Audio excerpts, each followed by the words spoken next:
Hello everyone. तो आज के सेशन में अपन लोगरिथमिक फंक्शन डिस्कस करेंगे और ये कैलकुलस के लिए काफी इंपॉर्टेंट होता है। कैलकुलस के हर एक चैप्टर में लगभग आता रहता है। तो इस टॉपिक को अपन डिटेल में डिस्कस करेंगे और इसको बिल्कुल बेसिक से समझेंगे। तो चलिए स्टार्ट करते हैं।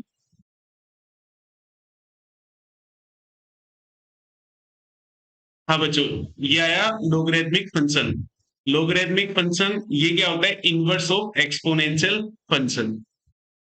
अच्छा, ये इनवर्स का मतलब क्या होता है यहाँ पर? जैसे इनवर्स, ये फंक्शन है कोई,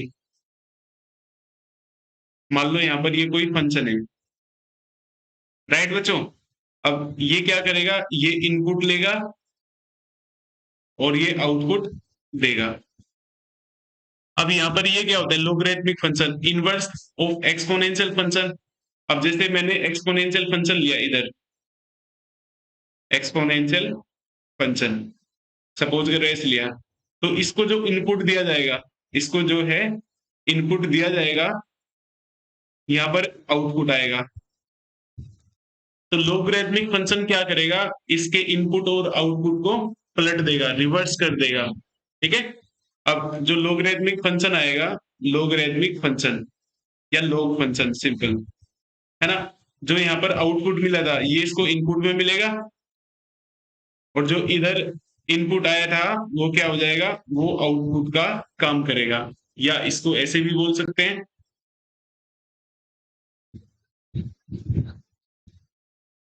इधर से। ठीक है। जो इसका एक्सपोनेंशियल फंक्शन का है आउटपुट है, वो इसके लिए किसका काम करेगा? लोगरिथमिक फंक्शन के लिए इनपुट का काम करेगा। और जो आउटपुट आएगा किसका? लोगरिथमिक फंक्शन का जो आउटपुट आएगा, एक्सपोनेंशियल फंक्शन में जो इनपुट गया था वो आएगा। देखो, तो क्या हो रहा है बेसिकली? एक्सपोनेंशियल फंक्शन में जो इनपुट है लोगरिथमिक फंक्शन का, वो क्या है? आउटपुट है। और जो एक्सपोनेंशियल फंक्शन का आउटपुट है वो लोगरिथमिक फंक्शन का इनपुट है। तो लोगरिथमिक फंक्शन क्या होता है बच्चों? Inverse of exponential function. I hope थोड़ा सा आइडिया लगा होगा, बाकी इसको अभी समझाएंगे।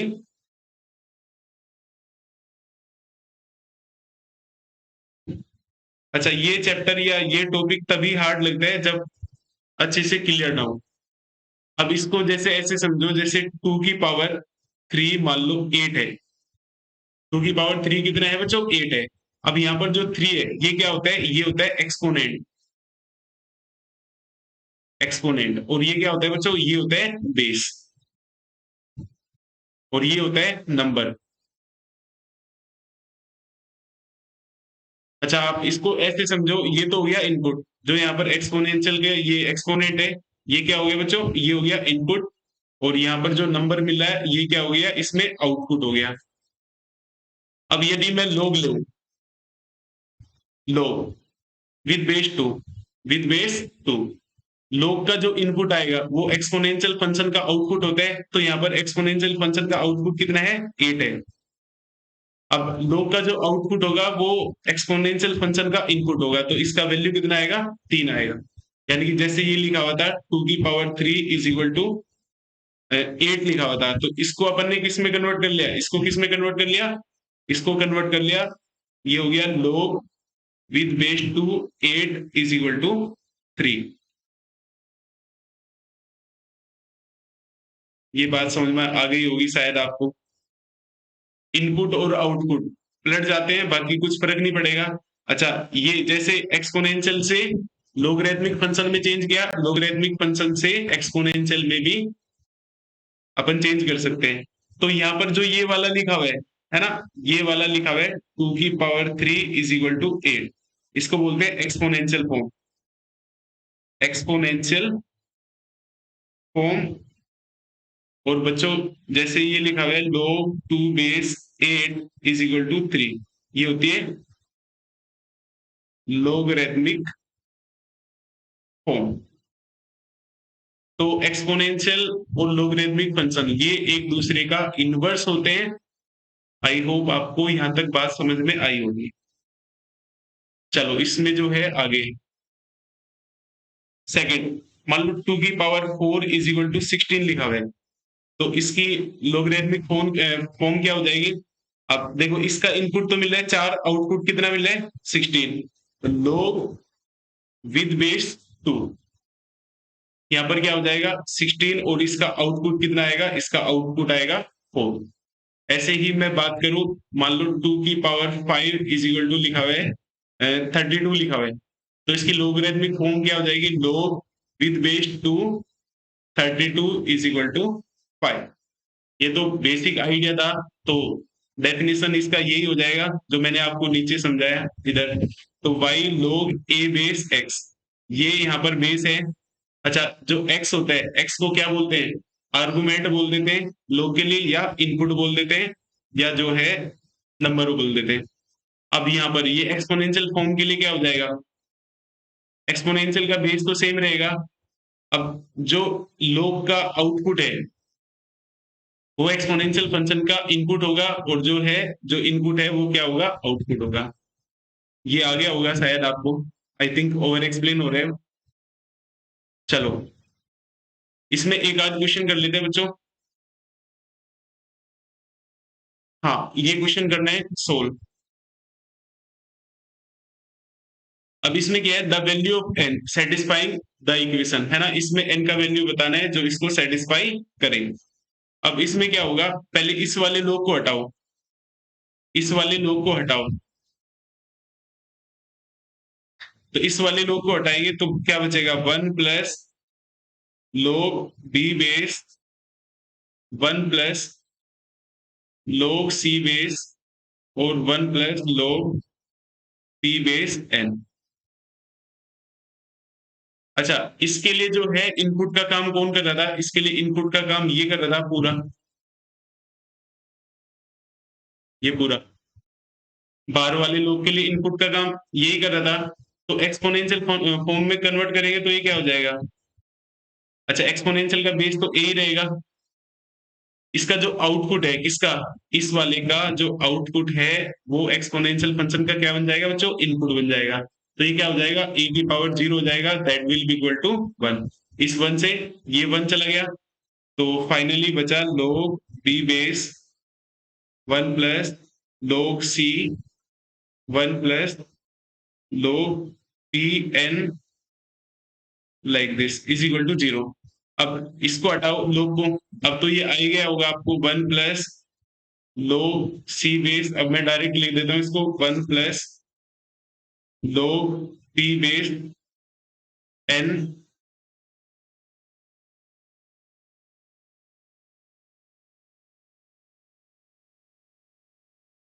इज इक्वल टू क्या हो जाएगा बच्चों? b की पावर 0। b की पावर 0 कितना होता है? 1। इस 1 से ये 1 चला गया, तो फाइनली ये बचा log c 1 plus log p base n is equal to 0।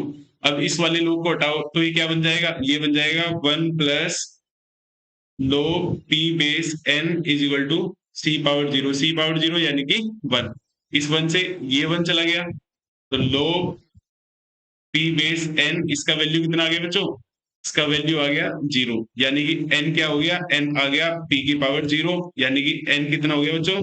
n का वैल्यू आ गया 1। n ही आपको निकालना था, तो इसका करेक्ट आंसर क्या रहेगा? Option number D. ये बड़ा आसान सा क्वेश्चन था, बस लोग कैसे हटाया ये समझ में आना चाहिए इसमें। चलिए नेक्स्ट क्वेश्चन पर चलते हैं। हाँ, नेक्स्ट क्वेश्चन सेज ये वाला। अच्छा, इसमें जो है पहले वाला ये दे रखा और ये दे रखा, है ना, then prove that t power 4 into q power 4 upon 100 is equal to this, ये है। तो एक काम करो बच्चों, इसका जो है ये लोगरिथमिक फॉर्म दे रखी, इसको एक्सपोनेंशियल फॉर्म में कन्वर्ट कर लो, यानी कि p की जो p है यहाँ पर p सेपरेट कर लो, तो p क्या आ जाएगा? a टू दी पावर 5 आ जाएगा। ऐसे ही यहाँ से क्या आ जाएगा? q कितना आ जाएगा? 2 की पावर, अरे यार ये गलत कर दिया। हाँ, इसमें जो है p क्या आ जाएगा? p आएगा 5 की पावर a, क्योंकि बेस यहाँ पर 5 था, तो एक्सपोनेंशियल का बेस भी क्या रहेगा? 5 रहेगा। अब ये कितना हो जाएगा? q is equal to 2 to the power a। p और q का वैल्यू आ गया। अब p पावर 4, p पावर 4 कितना हो जाएगा बच्चों? इसका पावर 4 ले लो, 5 की पावर 5a की पावर 4। इट मीन्स 5 की पावर 4a। ऐसे ही q की पावर 4 कितना आएगा? 2 की पावर a और इसकी पावर 4। तो ये कितना हो गया बच्चों? 2 की पावर 4a। अब p पावर 4 q पावर 4, ये कितना आ जाएगा? 5 की पावर 4a और इंटू में 2 की पावर 4a। इसको क्या लिख सकते हैं? 5 टू जा 10, इसकी पावर 4a। अच्छा, ये आ गया। अब जिसका वैल्यू निकालना था, जो प्रूव करना था, उसको लेके चलते हैं। तो अपने को ये निकालना था p power 4 q power 4 upon में 100, ये निकालना था। तो इसका वैल्यू पुट करो, 10 to the power 4a upon में 100। देखो 100 बेस है इधर जो प्रूव करना है, तो एक काम करो, इसको ऐसे लिख लो, अपॉन 100, ये लिख लिया। अब 10 का स्क्वायर, देखो पावर आपस में मल्टीप्लाई होती है, तो ये 4a आ जाएगा अगेन। तो 10 टू दी पावर 2 कितना होता है? 100। ये हो गया इसकी पावर 2a अपॉन में 100। अब ये पावर ऊपर ले जाओगे तो कितना हो जाएगा? 100 की पावर 2a माइनस 1। यही आपको प्रूव करना था। तो ये तो इसका LHS हो गया, और ये क्या हो गया बच्चों? इसका ये हो गया RHS। तो ये क्लियर हो गया। अच्छा, अब इसमें जो है थोड़ा सा बेसिक समझते हैं, नोट या जो भी है एग्जाम्पल। हाँ, अब जैसे इसमें छोटे छोटे क्वेश्चन कर लेते हैं। जैसे मान लो दो 2 बेस मान लो 8 आ गया, है ना? तो इसका वैल्यू क्या आएगा? अब देखो इसको एक्सपोनेंशियल से समझो। 2 की पावर मैं क्या रेज करूं कि 8 आ जाए? तो ये तो कॉमन सेंस है, कितना रेज करना पड़ेगा? 3 रेज करना पड़ेगा। अच्छा, दूसरा लोग 2 बेस मान लो यहाँ पर 16 आ गया, तो 2 की पावर मैं क्या रेज करूं जो है 16 आ जाए? तो ये कितना आएगा? ये आएगा 4 आएगा। आई होप बात समझ में आई होगी आपको। अब एक ये सोचो, लोग 2 बेस मान लो यहाँ पर 1/2 आ गया। क्या आ गया? 1/2। अब 2 की पावर में क्या रेज करूं कि 1/2 आ जाए? तो कितना रेज करना पड़ेगा? -1। तो 2 की पावर क्या लेना पड़ेगा इधर? -1। अच्छा, फोर्थ मान लो लोग 1/2 बेस और इधर आ गया मान लो 2 आ गया। अब 1/2 की पावर में क्या रेज करूं कि जो है आंसर 2 आ जाए? तो क्या रेज करना पड़ेगा? -1। तो इसका भी क्या आएगा? -1 आएगा। बात समझ में आ गई? अच्छा, पांचवा,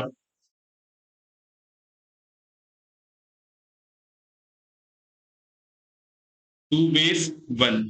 अच्छा, इसमें 2 की पावर में क्या रेज करूं कि जो है आंसर 1 आ जाए? तो क्या रेज करें? 0, है ना? यदि 2 की पावर 0 ले तो आंसर कितना आ जाएगा? 1 आ जाएगा। आई होप ये आपको समझ में आया होगा। तो लोग का जो आउटपुट है ना, 0 पॉजिटिव और नेगेटिव, लोग का जो आउटपुट है पॉजिटिव भी हो सकता है, नेगेटिव भी हो सकता है, और जो है पॉजिटिव नेगेटिव और 0 तीनों हो सकता है, पॉजिटिव नेगेटिव 0। अब इसमें जो है स्पेशल चीज देखो, मान लो मैंने ले लिया लोग 1/2, ये ले लिया। अब बताओ ये कितना आएगा? देखो 1 की पावर में क्या रेज करूं कि आंसर 2 आ जाए? 1 की पावर में क्या रेज करूं कि आंसर 2 आ जाए? तो 1 का पावर कुछ भी ले लो, 2 तो नहीं हो सकता। यानी कि लो विद बेस 1 2, इसका वैल्यू क्या आएगा? इसका वैल्यू आएगा नॉट डिफाइंड। ये काफी बच्चों को नहीं पता होता है, इवन टीचर को भी जो है, टीचर भी कंफ्यूज रहते हैं। लोग विद बेस 1, 1 बेस पर जो भी आर्गुमेंट का वैल्यू आएगा वो क्या होगा? नॉट डिफाइन होगा। क्यों होगा? क्योंकि इसमें जो है इनवर्स वाली प्रॉपर्टी डिस्टर्ब हो जाएगी इसकी। अब 1 की पावर देखो, इसमें कुछ भी रेज कर लो तो 2 तो नहीं आ सकता, इसलिए लोग, है ना, विद बेस 1, लोग टू विद बेस 1। है ना, इसका वैल्यू क्या आएगा, नोट डिफाइन होगा। अच्छा, सेवेंथ, यानी कि लोग का बेस वन नहीं हो सकता, इसको याद रखना है इस बात को, लोग का बेस वन नहीं हो सकता। अच्छा, लोग मान लो यहाँ पर मैंने ले लिया -1 ले लिया, और यहाँ पर ले लिया 1/2, ये ले लिया। अच्छा, तो -1 की पावर में क्या रेज करूं कि आंसर 1/2 आ जाए, तो -1 की पावर कुछ भी रेज कर लो, है ना, 1/2 नहीं आ सकता, तो ये भी क्या रहेगा, नोट डिफाइन रहेगा। आई होप बात समझ में आई होगी। अच्छा, 8, अब इसमें अपने को क्या पता चला कि लोग का जो बेस है ना, ना तो नेगेटिव हो सकता और ना वन हो सकता, पॉजिटिव तो हो ही सकता है, पॉजिटिव में तो कोई दिक्कत आ ही नहीं रही। अब आर्गुमेंट की बात कर लेते हैं, लोग मान लो 2 बेस यहाँ पर आ गया -4, ये आ गया, इसका वैल्यू क्या होगा बच्चों, इसका वैल्यू क्या होगा, देखो 2 की पावर में क्या रेज करूं कि आंसर आपका -4 आ जाए, तो 2 की पावर यहाँ पर कुछ भी रेज कर लो, 2 की पावर यहाँ पर कुछ भी रेज कर लो, -4 नहीं आ सकता, तो ये भी क्या रहेगा बच्चों, नोट डिफाइन रहेगा। देखो लास्ट के ये 3 पॉइंट अच्छे से समझना, ठीक है, लोग का बेस कभी भी वन नहीं हो सकता और नेगेटिव नहीं हो सकता। अब मैं आर्गुमेंट की बात करूं तो आर्गुमेंट नेगेटिव नहीं हो सकता। अच्छा, एक सिंपल सा क्वेश्चन आया दिमाग में, क्या जीरो हो सकता है, ये हो सकता है। अब मैं 2 की पावर क्या रेज करूं कि आंसर जो है जीरो आ जाए, 2 की पावर कुछ भी रेज कर लो, यहाँ पर 2 की पावर कुछ भी रेज कर लो तो जीरो तो नहीं आ सकता, तो ये भी क्या होगा, नोट डिफाइन होगा। अब इसमें जो है सिंपल से नोट लिखे हुए हैं। अच्छा, ये कैसा आया, ए की पावर क्या रेज करे कि आंसर वन आ जाए, तो ए की पावर जीरो ही रेज करना पड़ेगा, तो इसका आंसर क्या आएगा, जीरो। अब इसमें ए की पावर क्या रेज करूं कि आंसर ए आ जाए, तो कितना रेज करना पड़ेगा, वन, ये भी हो गया। अब ये क्या हो गया, 1/n की पावर क्या रेज करूं कि आंसर जो है एन आ जाए, तो कितना कितना रेज करना पड़ेगा, -1 रेज करना पड़ेगा। अब लास्ट वाली प्रॉपर्टी, ये वाली फोर, इसको लर्न कर लो एक बार। अच्छा, ये आई कैसे, इसमें 1 मिनट के लिए log a बेस x, इसको k मान लो आप, तो ये क्या हो गया, a की पावर k। अच्छा, इसको इससे है ना, इसको तो k मान लिया आपने, इसको k मान लिया, अब यहां से क्या हो जाएगा, a की power k is equal to x, ये हो जाएगा, a की power k is equal to x। अब लोग से एक्सपोनेंशियल फॉर्म में कैसे जाते हैं और एक्सपोनेंशियल फॉर्म से लोग में कैसे जाते हैं, ये तो शायद आपको आ गया होगा अच्छे से। अब ये a की पावर k लिखा हुआ था और a की पावर k का वैल्यू क्या है, x है, तो x ही आएगा, यानी कि LHS कितना आया, LHS x हो गया, तो मतलब इसका वैल्यू क्या आ गया, सोल्व करके x आ गया। चलो, ये तो जो है नोट, है ना, log a बेस वन, इसका वैल्यू कितना होता है, जीरो, और log a बेस a, इसका वैल्यू कितना होता है, वन, ये आपको डायरेक्ट याद रखने। अच्छा, इसमें एक दो नोट लिख लो, नोट, जो बेस होते हैं, बेस किसका, बेस ऑफ लोगरिथमिक फंक्शन, वो क्या होगा, देखो, वन नहीं होगा, कैन नेवर बी नेगेटिव और one, base of logarithmic function can never be negative और वन। दूसरा नोट, जो आर्गुमेंट है, argument of logarithmic function is greater than zero, is greater than zero. जो आर्गुमेंट है लोगरिथमिक फंक्शन का, जो argument है वो क्या होता है, जीरो से बड़ा होता है। और जो लोगरिथमिक फंक्शन का बेस है वो कभी भी जीरो, सॉरी, कभी भी नेगेटिव नहीं हो सकता, और जो है वन नहीं हो सकता, नेगेटिव नहीं हो सकता। इसका मतलब क्या है? अच्छा, नेगेटिव नहीं हो सकता इस बात का मतलब ये है, नेगेटिव तो नहीं हो सकता, और वन वन अपन ने चेक कर ही लिया था, वन क्यों नहीं हो सकता। अच्छा, अब क्वेश्चन आया कि ये जीरो हो सकता है क्या, तो जीरो नहीं होगा। मतलब इसको लिख ही लेते हैं, इस पॉइंट को भी। जो बेस होते हैं, बेस ऑफ लोगरिथमिक फंक्शन, वो क्या होते हैं, इज ग्रेटर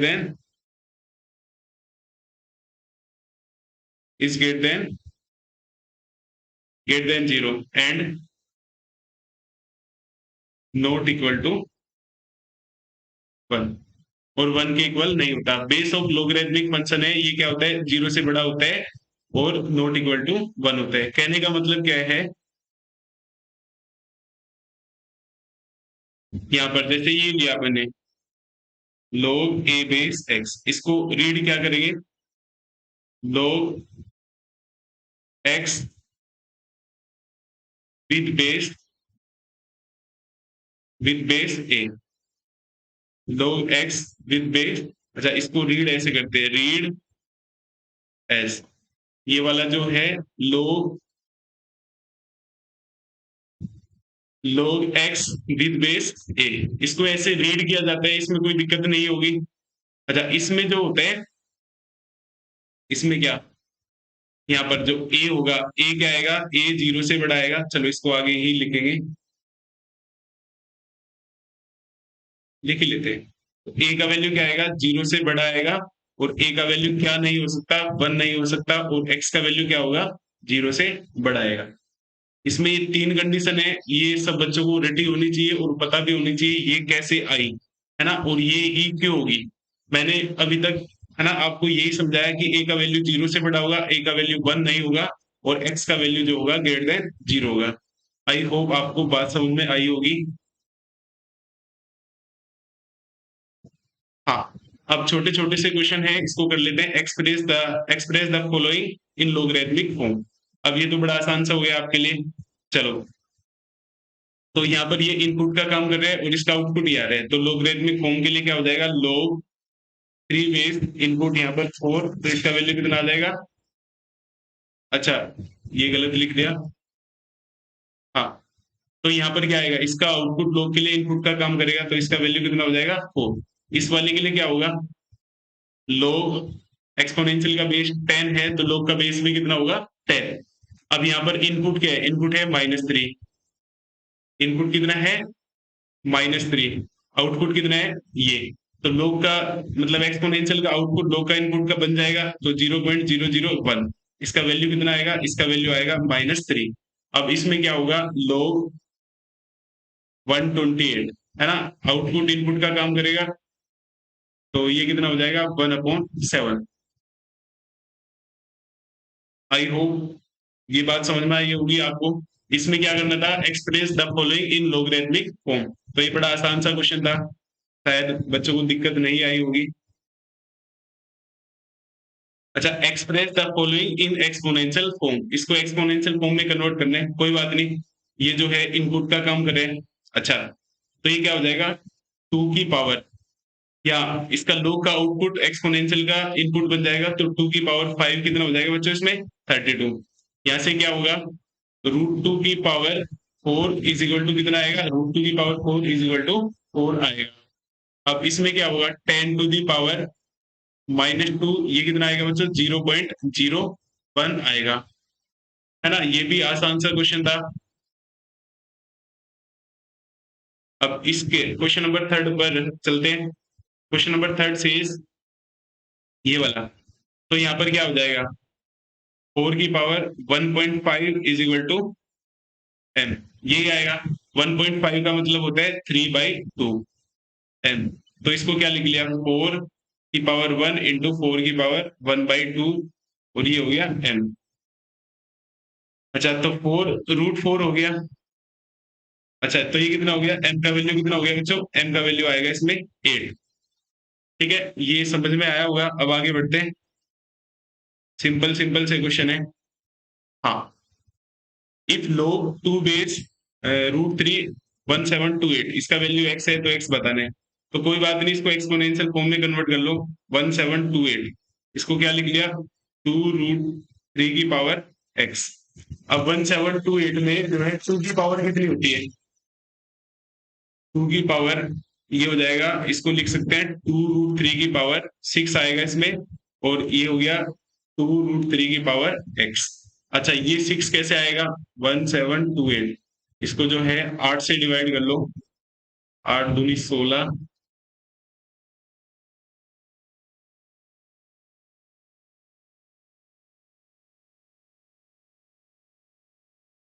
तो जो है 1728 इसमें 2 की पावर 3 आ गई और इसको आगे लिख लिया 216। अच्छा, 216 भी 8 से डिवाइड हो जाएगा, तो 8 2 जा 16, 5 और 6 7 जा, तो ये कितना हो गया, 2 की पावर 3 इंटू 2 की पावर 3, और ये क्या बचा 27। तो बच्चों इसको क्या लिख लिया, 2 की पावर 6, और ये हो गया 3 की पावर 3, या इसको लिख सकते हैं 2√3 की पावर 6। तो x का वैल्यू कितना आ गया, फाइनली इसमें x का वैल्यू आ गया 6। यही आपका आंसर है। अब चलते हैं नेक्स्ट क्वेश्चन पर। नेक्स्ट क्वेश्चन तो बच्चों वाले हैं, अब sec square x minus ten square x, आपको पता होना चाहिए कोड 22.5 इसका वैल्यू कितना होता है, इसका वैल्यू होता है 1। अब लो कोड बेस, यहाँ पर 1 तो नहीं है ना, कोड 22.5 ये पॉजिटिव ही होगा। अच्छा, ये तो डिफाइन होगा। अच्छा, तो इस पे 1 पर वैल्यू कितना होता है, log 1 मैंने आपको बताया था डायरेक्ट कितना होता है, 0 होता है। अब सेकंड वाला क्वेश्चन, यहाँ पर बेस है 1.43 बार, है ना, 1.43 के पर बार लगा हुआ है। अच्छा, मान लो ये ए है, ये बेस है आपका, इसको सोल्व कर लो पहले, है ना, इसके कोरोस्पोंडिंग जो रेशनल नंबर आएगी वो लिख लो। इसको 10 से मल्टीप्लाई करो तो ये कितना आएगा बच्चों, 14.3 बार आएगा। अच्छा, ए की जो नंबर है 3, जो डिजिट 3 है वही रिपीट हो रहे हैं, तो इसको अगेन 10 से और मल्टीप्लाई कर लो तो ये कितना आएगा 100 है, और ये हो जाएगा 143.3 बार। अब ये इक्वेशन 2 और ये इक्वेशन 1, इन दोनों को सब्ट्रैक्ट करो तो ये कितना आएगा 90A, सेकंड माइनस फर्स्ट, तो ये कितना हो जाएगा, 3 बार में से 3 बार सब्ट्रैक्ट कर लो, 143.3 बार, और ये कितना आएगा, सब्ट्रैक्ट करो, ये तो 0, ये 9, और ये दो 129, तो 90A इज इक्वल टू कितना आ गया बच्चों 129। तो ए का वैल्यू कितना आ गया 129 डिवाइडेड बाई 90, इसको जो है 3 से डिवाइड करो, 4 3 अपॉन में 30। अब ये तो मजाक मजाक हो गया, कैसे कि लोग 43/30, 43/30, तो इसका वैल्यू कितना आएगा, इसका वैल्यू 1 आएगा। इसका वैल्यू 1 क्यों आएगा, देखो ये वाली प्रॉपर्टी पड़ी थी,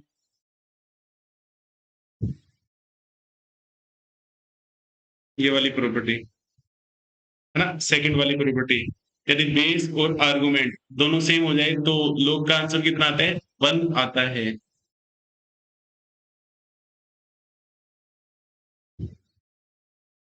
चलो, ये हो गया। अब सी वाला जो पार्ट है, ये कौन सा था, ये तो था आपका ए का सॉल्यूशन, और ये बी। सी वाला क्या है, अब यहाँ पर log 2 बेस 5 इसका वैल्यू निकाल दो आप सबसे पहले, log 2 बेस 5 इसको बोल दिया कि बेटा तुम के हो। अच्छा, तो ये क्या हो जाएगा, 5 इज इक्वल टू 2 की पावर के, 5 इज इक्वल टू क्या हो जाएगा 2 की पावर के, इसका वैल्यू निकालना था, तो ये कितना हो गया 1/2 की पावर के। अब इसको क्या लिख सकते हैं, इसको क्या लिखा जा सकता है, देखो log 2 बेस 5 इसको बोल दिया के।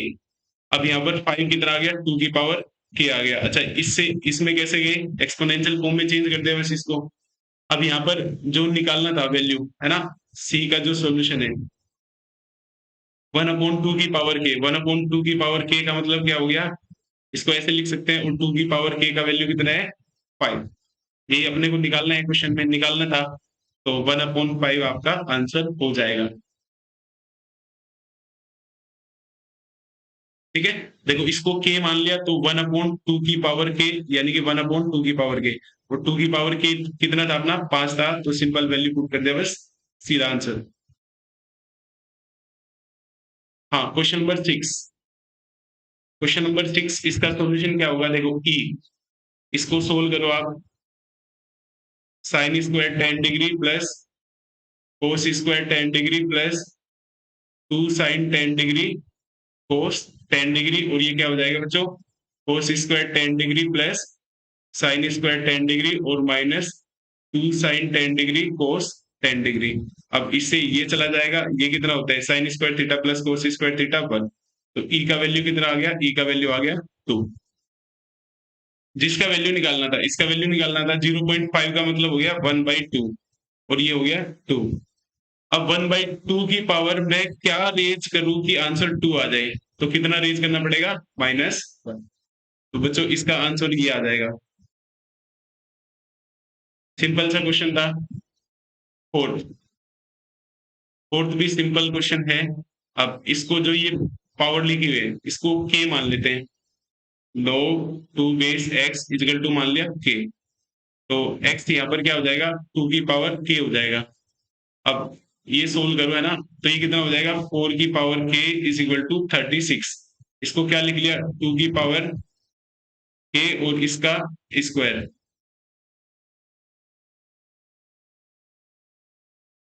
इसको लिख लिया 2 की पावर 2 और ये k इज इक्वल टू 36, या 2 की पावर क्या हो जाएगा k और 2, ये पावर तो आपस में मल्टीप्लाई होती है, इसको ऐसे भी लिखा जा सकता है 36। 2 की पावर k किसके बराबर है, x के बराबर है, तो x का स्क्वायर इज इक्वल टू 36। अच्छा, x का क्या, x की दो वैल्यू आएगी +/6। x का वैल्यू देखो, लोग का आर्गुमेंट कभी भी नेगेटिव नहीं हो सकता, मैंने बता दिया था। तो इसमें x का जो वैल्यू आएगा, x का वैल्यू कितना आएगा, ओनली ये आएगा। अच्छा, x का वैल्यू जो ये आया -6 और +6, ये तो नहीं हो सकता, तो क्या होगा, इसमें ओनली 6 आएगा। तो x का वैल्यू कितना हो गया, इसमें x का वैल्यू आ गया 6। I hope this is clear.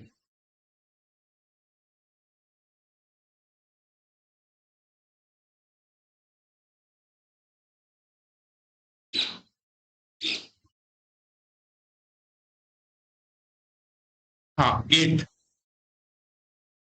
भी काफी अच्छा क्वेश्चन है। चलो, a और b, यहाँ पर a को सोल्व करा, a इज इक्वल टू 1/9, इसका जो पावर है इसको बोल दिया अपन ने कि बेटा तुम c हो, इसको बोल दिया c। तो c क्या आएगा, यहाँ पर c आएगा -2 log 3/7, ये आएगा। ठीक है, तो इसको ऐसे लिख लो, -c/2 log 3/7। अब लोग हटाओ तो क्या होगा, 3 की power -c/2 is equal to 7, ये आ गया। अब दोनों तरफ का स्क्वायर कर दो, तो 3 की पावर -3 इज इक्वल टू कितना हो गया बच्चों, ये 7 का स्क्वायर, यहाँ तक आ गया। इसका स्क्वायर करेंगे तो जो है यहाँ पर ये पावर 1/2 है, ये तो कट जाएगा, ऐसे कटेगा। अच्छा, कट गया, चलो देखो ऐसे कटेगा, 3 की पावर -c/2 इसका स्क्वायर और 7 का पावर 2, इससे ये कट जाएगा, ऐसे कटेगा। खैर, 3 की पावर -c का वैल्यू आ गया।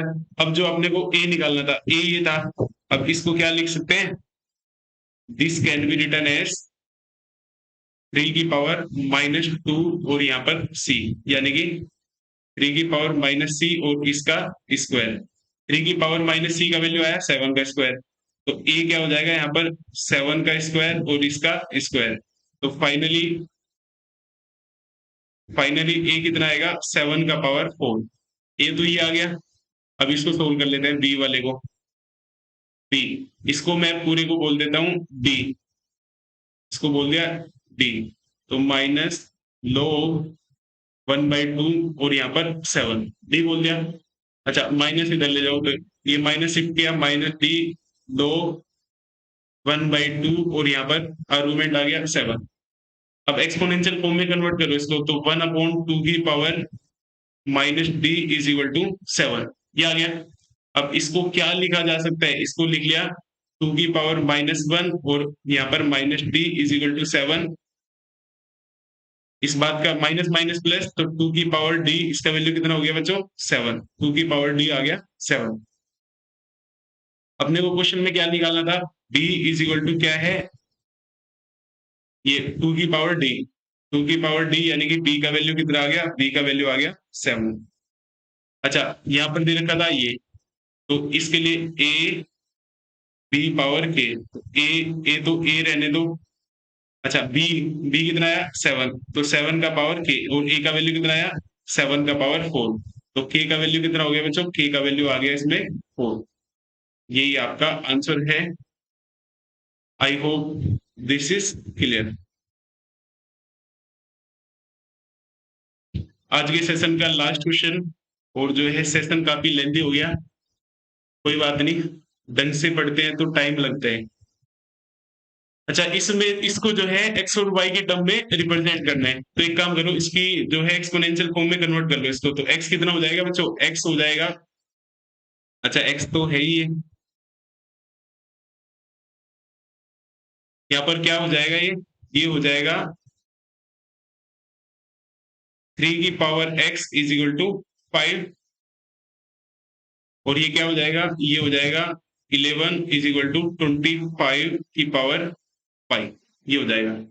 अब 11/3 निकालना है अपने को, ये निकालना है अपने को, निकालना क्या है, दो 3 बेस 11/3, इसका वैल्यू निकालना है x और y के टर्म में। कोई बात नहीं, इसको मान लिया, इसको मान लिया c मान लिया, तो यहाँ पर 11/3 ये कितना हो जाएगा, 3 की पावर c, ये हो जाएगा। अच्छा एक काम कर दो आप, ये तो हो गया, ये तो ठीक है, x और y की टर्म में निकालना है ना। अब यहाँ पर 11/3, देखो 11/3 इसका वैल्यू निकालना है, तो 11 की जगह तो रख लिया 11/3 इज इक्वल टू 3 की पावर c, ये आ गया। इस 11 की जगह तो ये रख लो 5, 5 जनरेट करने के लिए क्या करो, 5 से मल्टीप्लाई कर लो और 5 से डिवाइड कर लो, 5 से मल्टीप्लाई और 5 से डिवाइड, ऐसे करके लिख लिया। अब इस 11 की जगह तो रख लो ये 25 की पावर y, और ये 5 मल्टीप्लाई में है, 5 इंटू इस, है ना यार, ये गड़बड़ हो गया क्या, हाँ ये गड़बड़ हो गया, ये क्या लिखा हुआ है आपका, ये है 5 इज इक्वल टू 3 की पावर x, और इस 5 की जगह क्या लिख लो आप, देखो इस 11 की जगह तो लिख लिया आपने 25 की पावर y, 25 की पावर y, इस 5 को एज इट इज रहने दिया, इस 5 को लिख लो आप 3 की पावर x, 3 की पावर x, और ये हो गया बच्चों 3, और ये हो गया 3 की पावर c। अब ऊपर वाला कितना बना, 25 की पावर y प्लस 1। अच्छा एक काम करो आप, इतना हार्ड ना करके इसको एक काम कर लो,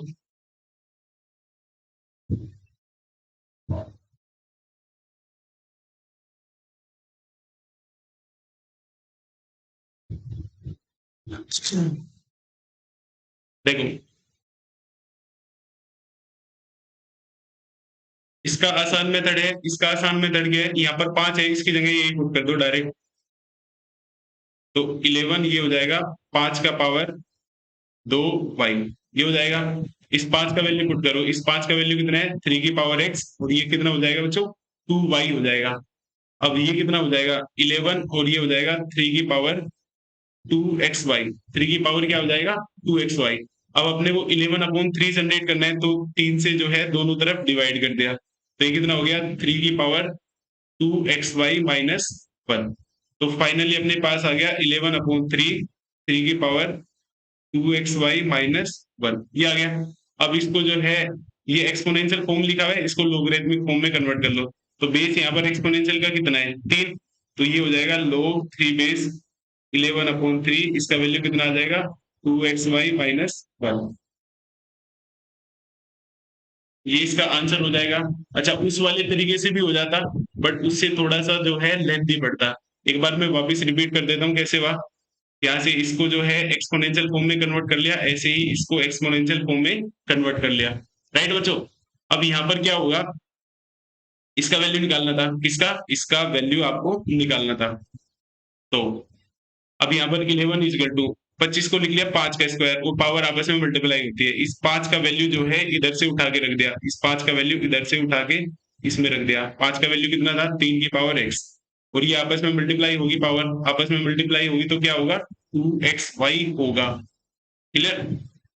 अब अपने को 11/3 चाहिए था, तो 11/3 जनरेट करने के लिए दोनों तरफ क्या किया? 3 से डिवाइड कर दिया। अब 3 की पावर ऊपर है 2xy और नीचे है 3 की पावर 1, तो ऊपर जाके सब्ट्रैक्ट हो जाएगी। अब ये एक्सपोनेंशियल फॉर्म थी, इसको लॉगरिथमिक फॉर्म में कन्वर्ट कर लिया। I hope this is clear. चलो, तो आज का सेशन अपन कंक्लूड करते हैं, काफी लेंथी हो गया है ना। Thank you.